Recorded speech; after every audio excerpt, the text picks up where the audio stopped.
Seperti mana telah saya umumkan, pemantauan itu berterusan kerana pertama ada pengeliling tentang tata kelakuan dan pengurusan tata tertib, dan ada audit dalaman yang akan kita teruskan, dan juga ada tanggungjawab Ketua Audit Negara.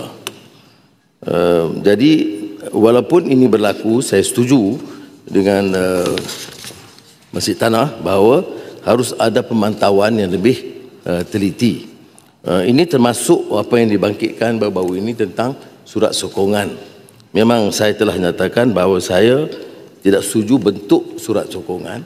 Cuma kita harus bezakan. Surat sokongan ini seperti mana dizahirkan baru-baru ini, kes termasuk pegawai di pejabat saya, itu senarai 6 syarikat kemudian minta dipertimbangkan.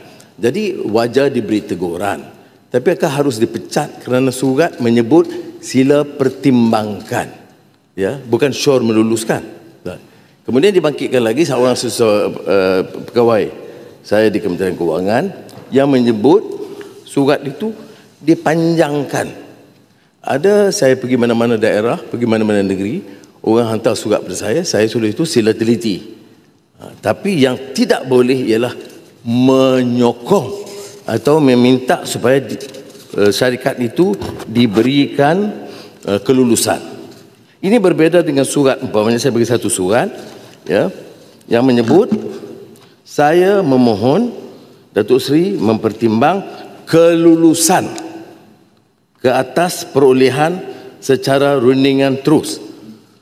Ini tidak boleh, menyalahi peraturan. Ada satu lagi surat, pihak kami ingin mencadangkan syarikat sekian sebagai syarikat yang menguruskan projek berkenaan. Okey.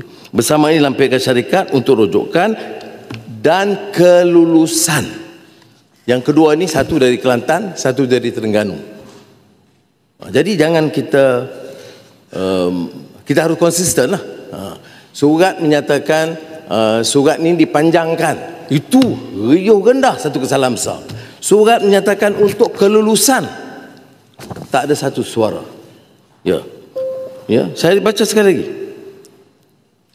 Untuk kelulusan pihak Datuk. Satu lagi yang tadi itu Terengganu, tulis oleh seorang exco. Yang Kelantan ni untuk iaitu memohon pertimbang kelulusan. Jadi beza.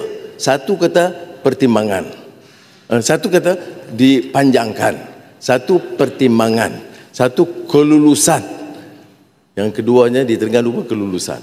Jadi kalau nak Masjid Tanah, ambil satu keputusan yang konsisten. Bagi saya surat yang dipanjangkan boleh tegur, tidak menjadi satu kesalahan. Saya akan minta dipecat, harus pecat, ya. Pecat. Berhentian itu dalam kes lain. Dalam kes surat saya nak sebut, kalau diminta dipanjangkan, semua pernah jadi menteri. Surat orang hantar, kita kena rojok, takkan kita nak simpan. Dipanjangkan, diminta teliti. Tapi yang tidak boleh ialah minta lulus. Ini yang dibuat oleh Kerajaan Kelantan dan Terengganu.